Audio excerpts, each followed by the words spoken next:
Y hoy estamos estudiando la Biblia libro por libro, y hoy toca el reino y la religión tradicional.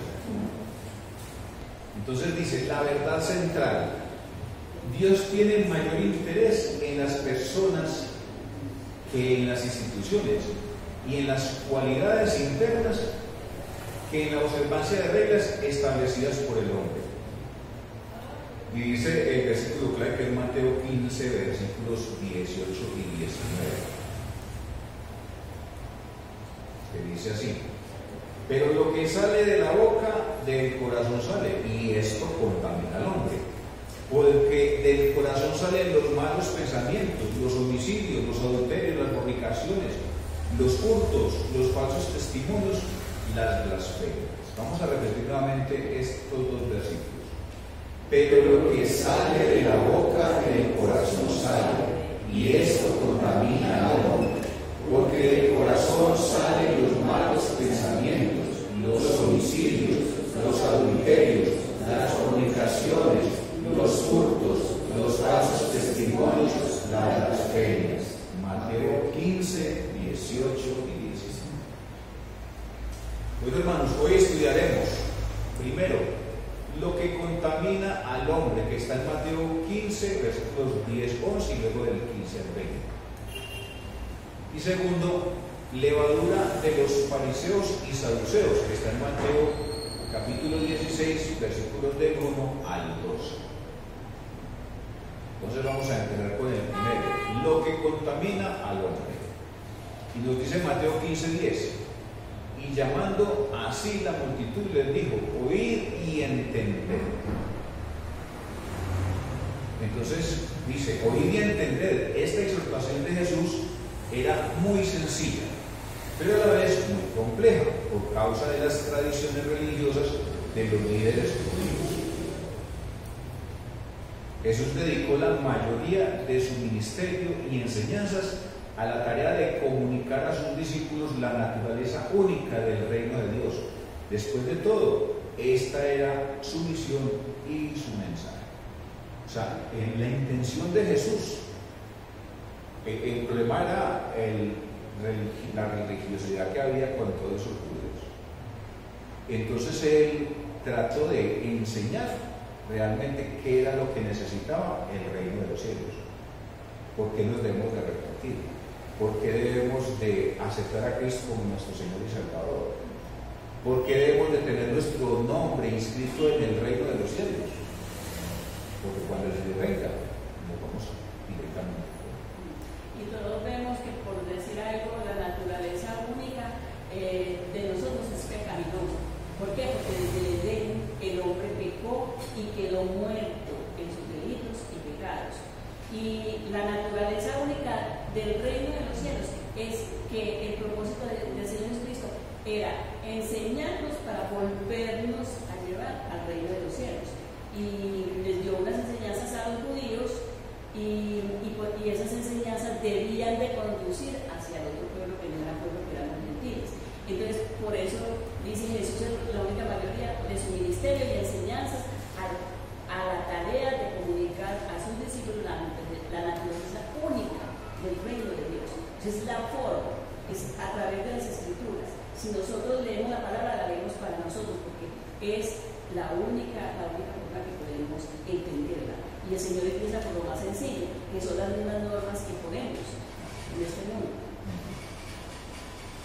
Luego dice Mateo 5:11: no lo que entra en la boca contamina al hombre, más lo que sale de la boca, esto contamina al hombre.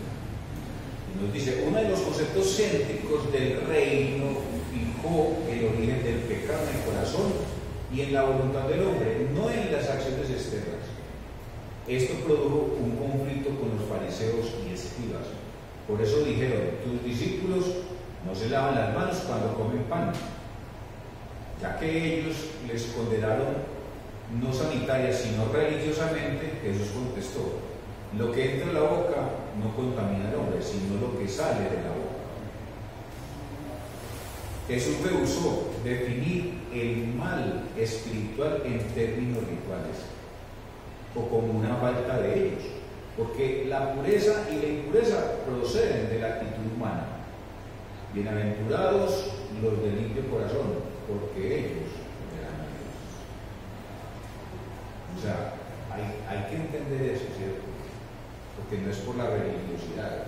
No ve este pueblo es religioso. Ayer, celebrando el día de la Virgen del Carmen y todos esos museos, pintando, adornando eso con todas esas imágenes, y el ruido, esa contaminación auditiva. Entonces uno dice, pero nosotros tenemos una relación directa con nuestro Señor. Y oramos, cuando vamos a tomar los alimentos, hacemos la oración, hacemos nuestro devoción diario. Y es esa cercanía que tenemos con nuestro Dios. Sí. Porque ese texto es algo muy importante. Dice, porque no cumplís con la tradición de los ancianos. Ni siquiera algo era impuesto por la ley de Moisés o por Dios mismo, sino que era algo dado por los hombres. Hay un libro de los judíos que ellos tienen 600 no sé cuántas normas que sacaron de la ley de los judíos, pero todas son impuestas por el hombre, por los ancianos, no por Dios, por Dios. Sí, así es. Luego dice Mateo 15:5, respondiendo Pedro le dijo, explícanos esta parábola. Esta súplica de Pedro indicó que aún para los 12 era difícil captar las nuevas revelaciones de Jesús. La tradición de los ancianos había penetrado cultural y emocionalmente. La religión ceremonial era fácil porque no exigía un cambio interno. Por esa razón los discípulos vieron estas enseñanzas como radicales y pedían al maestro, explícanos esta parábola. Ellos veían las cosas desde la parte de sentir humana, pero el Señor no se estaba refiriendo a eso, y sigue el Señor no mostrándonos eso, sino cómo estamos nosotros adentro. Que la palabra es para mí, para yo cambiar, para que el Señor sea transformado a mí en mi interior, no en si me lavo las manos o no me lavo las manos, o si me peino o no me peino, sino en esa parte interna de mi corazón. Yo pienso que era una tradición. Yo creo que muchos de nosotros crecimos en una tradición, pero realmente nunca nos enseñaron a tener una relación.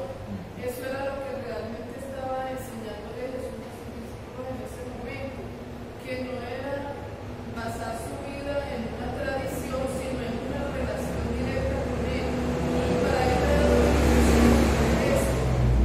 lo que el pastor le explicaba a mi hermana ahora antes de empezar la escuela bíblica, que no es una tradición lo que nos enseñaron desde niños, sino es cultivar esa relación y empezar a meditar en la palabra, porque es ahí donde el Señor nos va a empezar a hablar.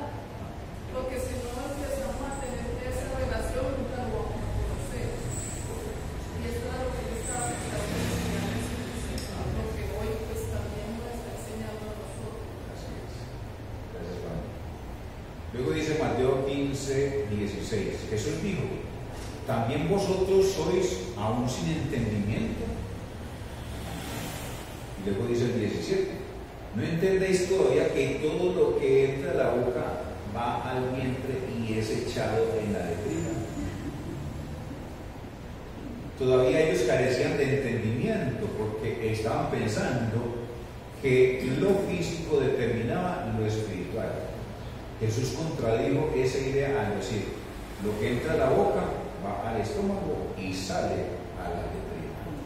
Sí, hay que tomar en consideración que particularmente la religión judía venía acompañada de un sinnúmero de cosas que el Señor les había determinado a ese pueblo desde el Antiguo Testamento.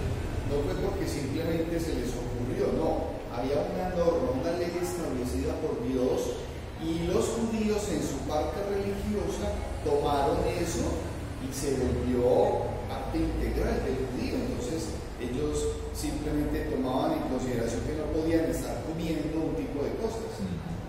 Cuando el Señor confronta esta parte, no está diciendo que no hay que tener ese cuidado, sino que lo que realmente contamina no es eso, sino que lo que contamina es lo que entra en el corazón. Y en otra porción de la palabra nos dice que de la abundancia del corazón habla la boca. Entonces la persona, si lo traemos a la realidad nuestra hoy, hermanos, nosotros tenemos que tener claro que hay varios tipos de doctrinas, pero básicamente uno como creyente, como hijo de Dios, va a encontrar tres partes que son visibles. Una, que es la doctrina de tradición. Entonces la persona se mueve en base a una tradición. Hay una doctrina que es la doctrina de conveniencia. Conforme a lo que a la persona le conviene, eso quiere hacer. Y está la doctrina bíblica. Nosotros somos una iglesia cristiana, evangélica. Nuestra doctrina es bíblica. No es una doctrina de tradición, no es una doctrina de conveniencia. El Señor Jesucristo, cuando está dando esta enseñanza, nos está diciendo a nosotros hoy: oh, ¿cómo es que estás viviendo? ¿Estás viviendo una tradición? Preguntémonos por un momento, ¿la tradición que tomamos era una tradición equivocada o era una tradición acertada conforme a lo que dice la palabra de Dios? Lo que vemos hoy por hoy en nuestro entorno. Cada persona podrá decirlo. Entonces ya la persona dice: es que realmente esa tradición que hacen, yo la paso por acá, por el filtro que es la palabra de Dios, y no pasa. Entonces, ¿yo a quién quiero agradar? ¿O agrado a Dios o agrado a los hombres? Y ahí es donde los apóstoles le dicen: mira, no entendieron y se enojaron. Y entonces el Señor, ¿qué les dijo? Es que si el Señor no sembrare, entonces esa mata será desarraigada. Son ciegos, guiando a ciegos. Porque si a mí me dicen que yo voy a salir detrás de un bus adornado con un muñeco y voy a ir echando alaridos, no, eso no es adorar a Dios. No, ahí estoy muy equivocado.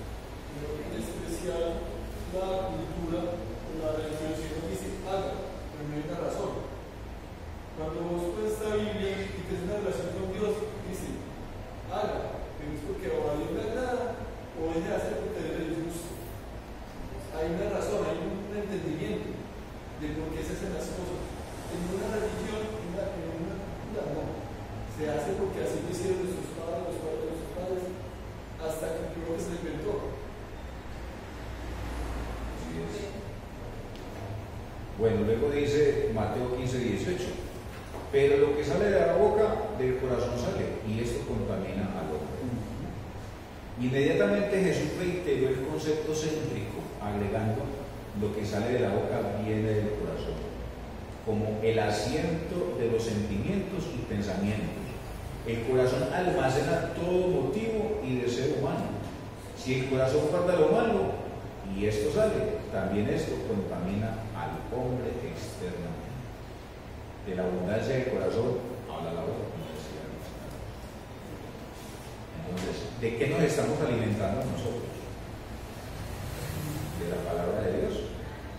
¿O de el árbol popular? De cualquier viento de doctrina. Del árbol popular, muchas veces.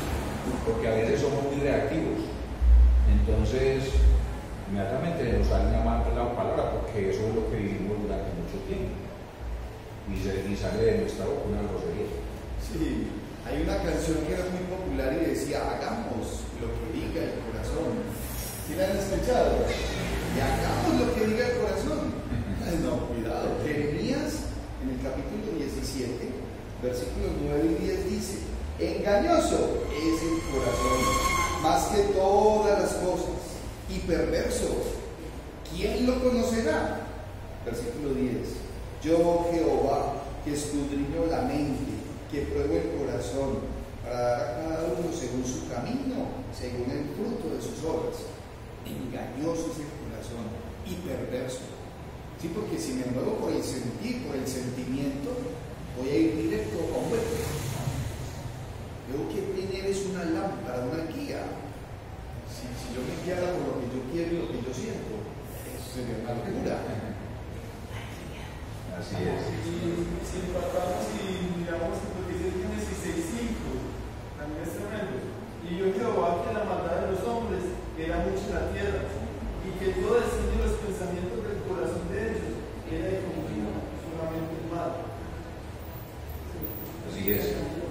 Luego dice Mateo 15:19, porque del corazón salen los malos pensamientos, los homicidios, los adulterios, las fornicaciones, los hurtos, los falsos testimonios, las blasfemias.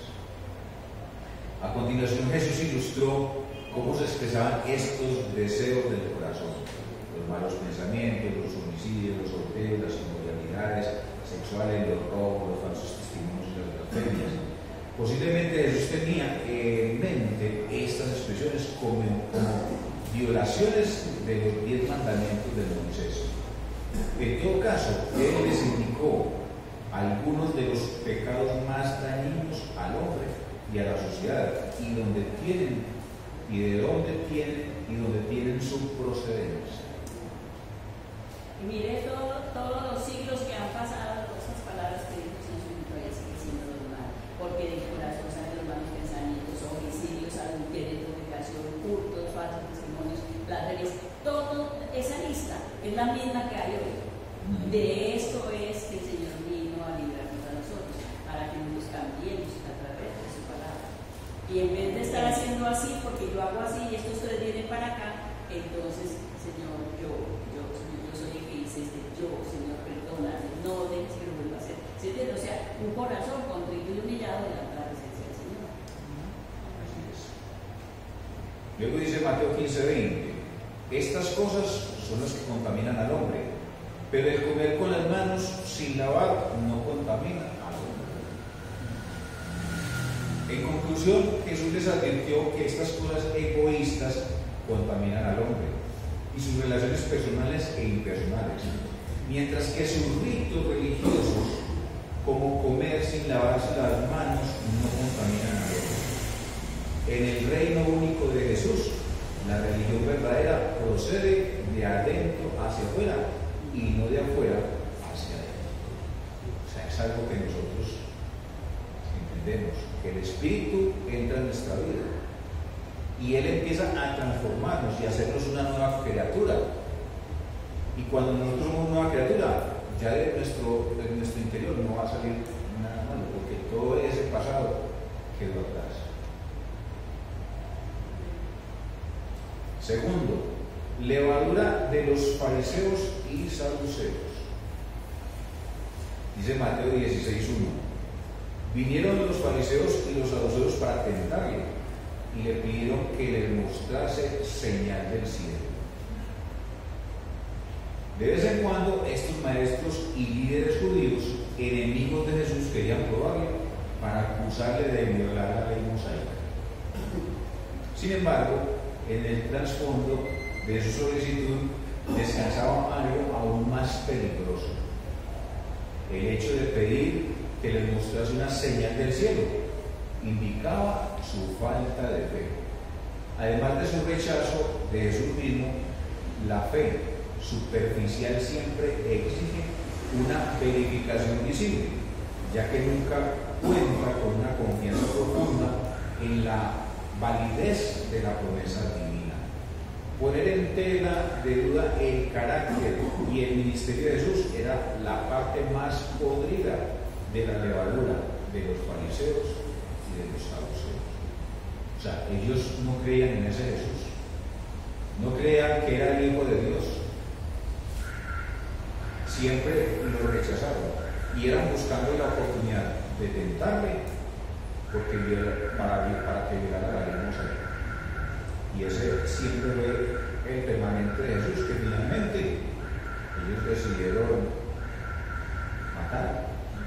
Y había una levadura. Es que ¿cuál es la función de la levadura? La levadura entra en la harina y transforma esa... La contamina, la transforma. Hay algo que entra a la esencia misma y ahí quedó.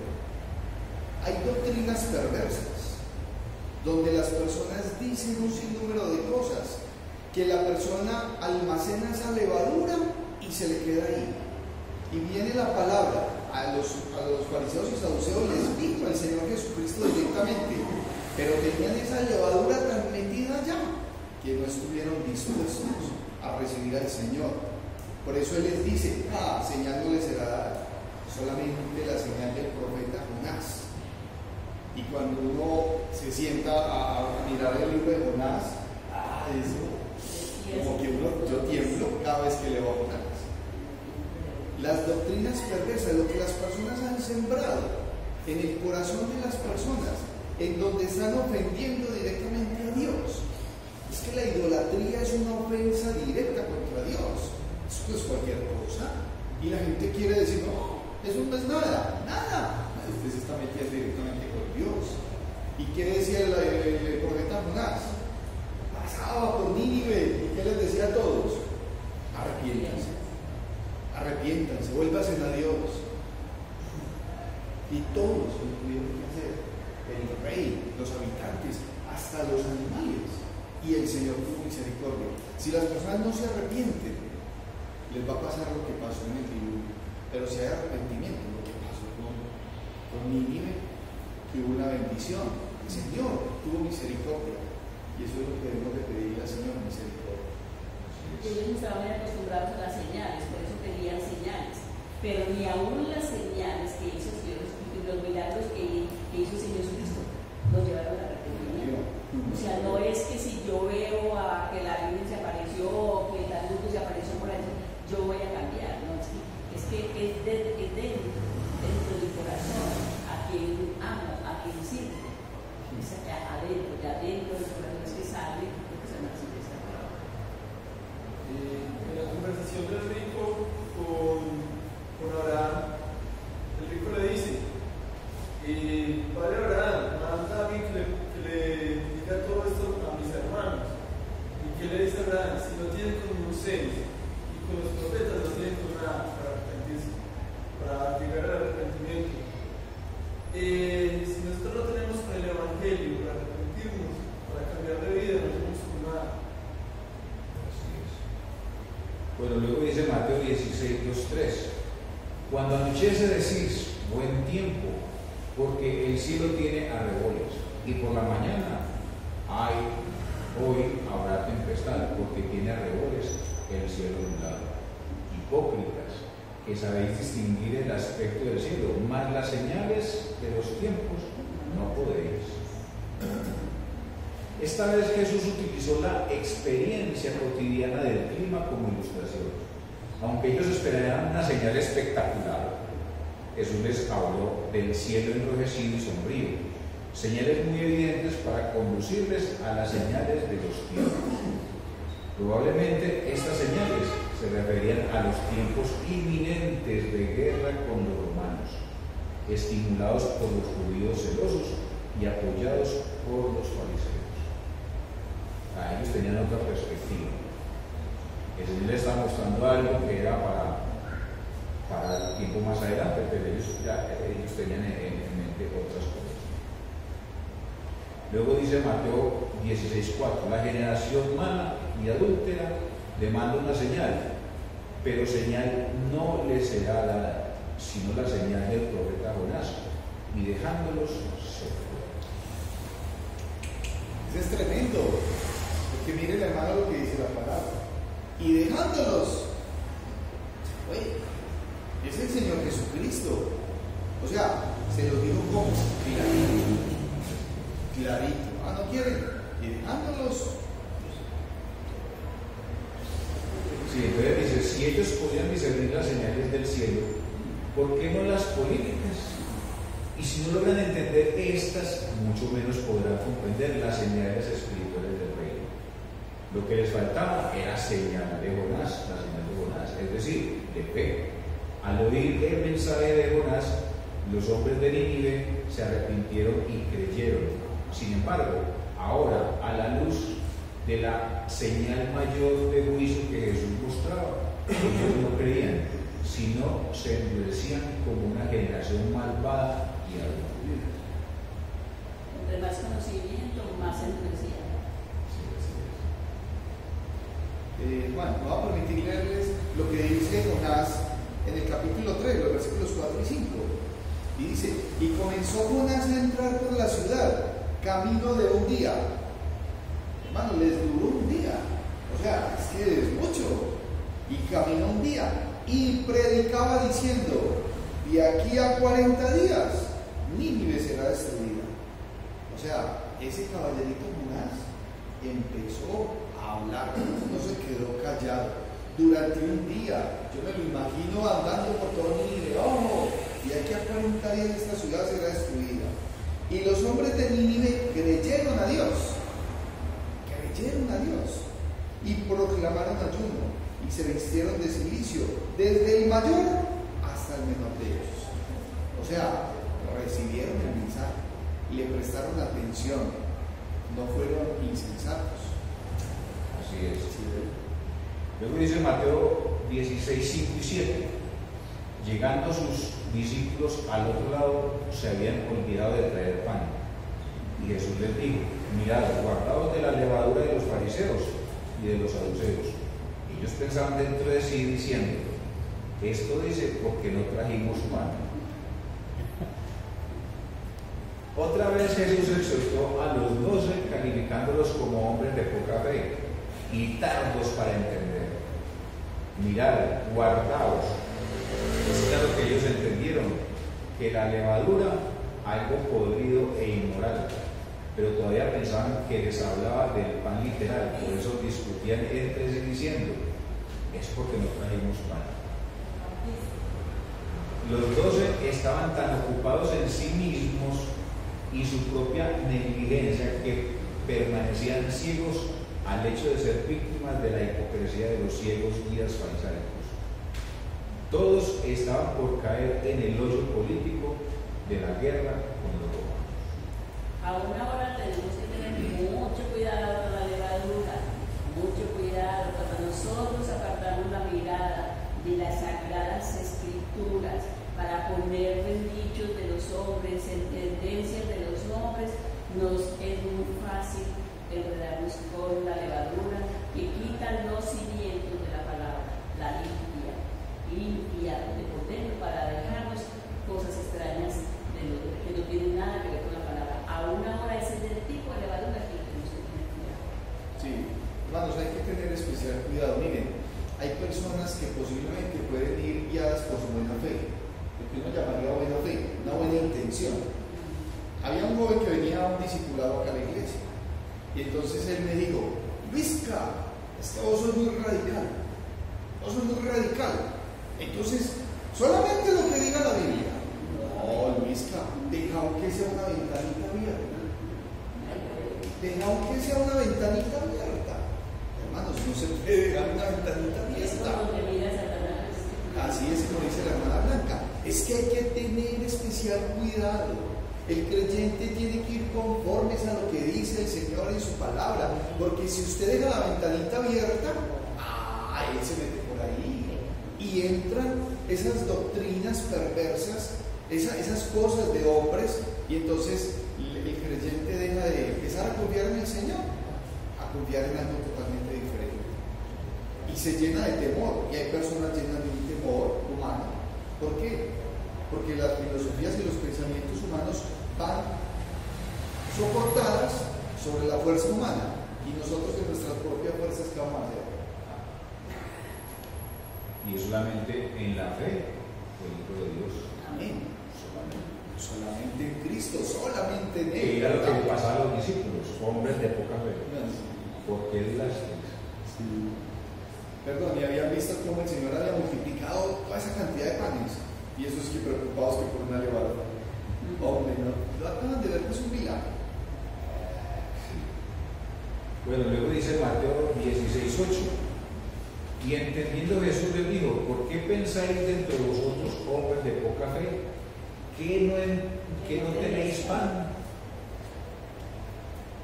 Para guardarles del hoyo del egoísmo y de la política, Jesús hizo una serie de 4 preguntas con el anhelo de convencerles que su reino no era de este mundo.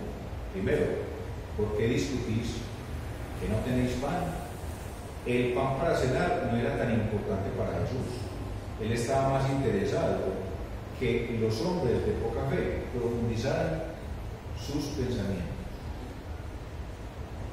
Llegar al punto del ser del hombre. Exacto. Que no era la cuestión del pan, es un alimento espiritual que el Señor nos da a nosotros para crecer en la gracia. Luego dice Mateo 16:9: ¿no entendéis aún, ni os acordáis de los 5.000 panes entre 5.000 hombres? ¿Y cuántas cestas recogisteis? La segunda pregunta de Jesús le lleva a comprender el significado de su ministerio en la nación judía. Todavía no entendéis ni os acordáis de los 5.000 hombres. ¿No os acordáis de los 5.000 hombres y cuántas canastas recogisteis? Este milagro había ilustrado que la necesidad real de los judíos era espiritual, no física ni política.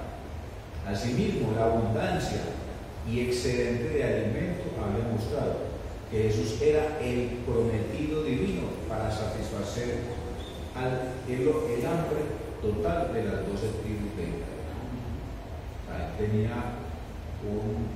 Él tenía un especial cuidado con su pueblo, porque era el pueblo de Israel. Ese era el pueblo elegido de ese momento. Y tenía un alimento especial que era la fuente de agua viva, de donde manaba todo lo que podían tirar. Y en lo que nosotros estudiamos el miércoles, Él es el pan de vida.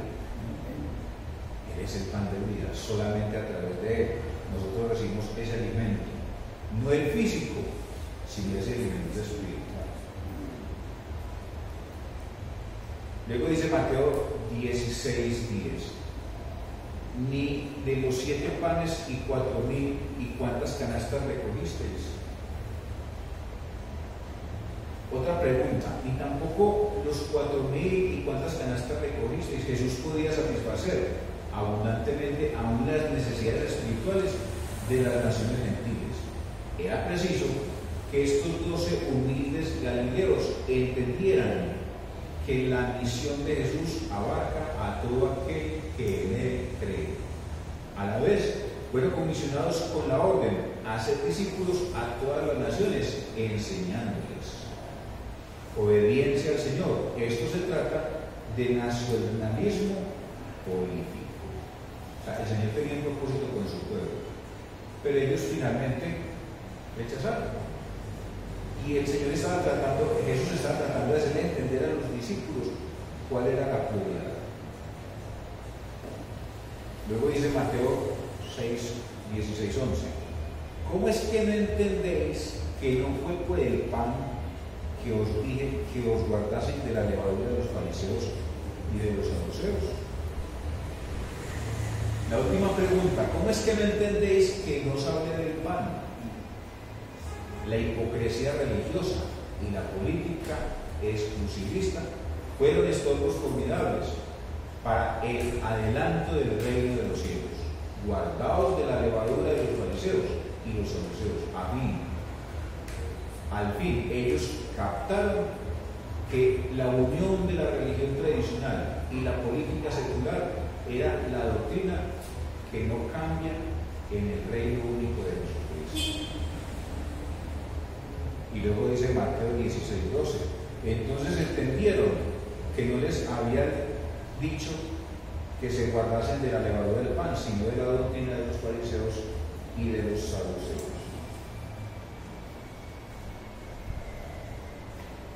Bueno, para finalizar, aplicaciones de estudio. La religión externa o la del corazón. Y mire lo que dice esta imagen: un corazón religioso nunca prosperará. La fe cristiana es distinta a todas las religiones del mundo. En primer lugar, no es una religión, sino una relación con una persona, un solo mediador entre Dios y los hombres, Jesucristo hombre. En esta relación personal, la condición del corazón determina por el arrepentimiento y la fe es lo que vale.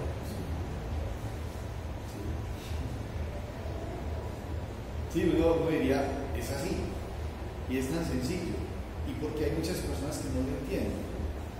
Esta es la fe, pero tiene que haber un arrepentimiento.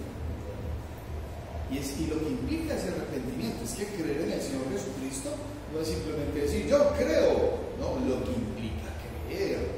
Tiene que haber arrepentimiento, tiene que haber confesión, tiene que haber un cambio, tiene que haber verdaderamente un nuevo nacimiento para que esa persona sea testimonio vivo y real de lo que el Señor ha hecho en su vida y va caminando, pero la fe es lo que vale. Así es. Luego dice Proverbios 28:13, el que encubre sus pecados no prosperará, pero el que los confiesa y los abandona hallará misericordia. Lo dice denunciado.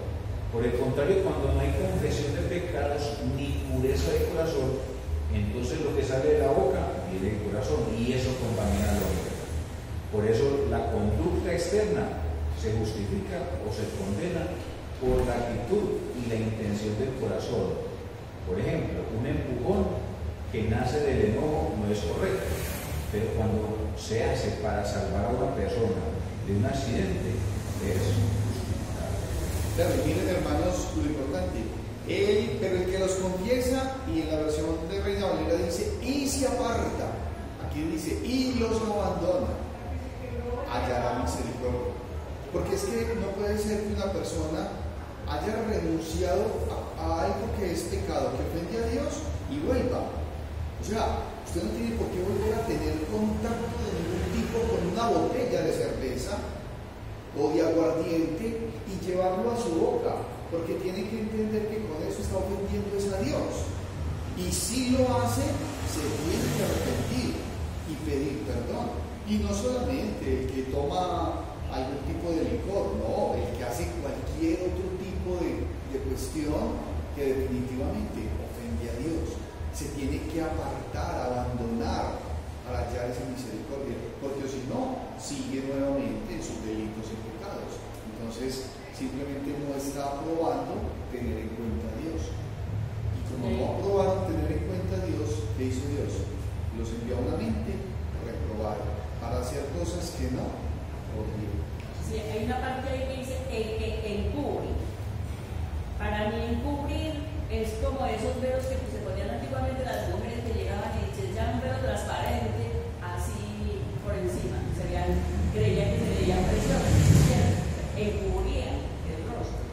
Así mismo el que encubre sus pecados no prosperará. ¿Por qué? Porque los está maquillando, los está tapando ahí y permanecen ahí. ¿Por qué? Porque no le han entregado todas sus debilidades y flaquezas al Señor. Limpia mi corazón, límpiame, líbrame de estos pecadillos que llamamos pecadillos chiquitos, que la mentira, pero que es una cosa repetitiva, que el odio, el resentimiento, el orgullo, el creerse más que los demás, todos son pecadillos chiquiticos que están ahí camuflados dentro del corazón del hombre y que cuando tiene oportunidad afloran afuera. Entonces dice, el que cubre sus pecados no prosperará, pero el que los confiesa y los abandona hallará. Maravilloso. Así es. También vale aplicar hoy en día la advertencia de Jesús en cuanto a la levadura política. El error de las sectas judías se ha repetido a través de los siglos, es decir, la unión del Estado y la religión. Esto nace del mal concepto del reino único de los cielos.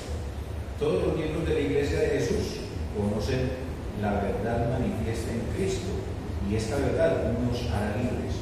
Por tanto, como ciudadanos votamos en las elecciones y participamos en el gobierno libremente y del corazón controlado por el Señor, no por una ley externa ni por un movimiento político. Mira lo que dice esta frase: arrepentimiento, cambio de mente y de corazón con respecto al pecado y a Dios, lo cual lleva al hombre a un cambio de dirección, propósito y estilo de vida.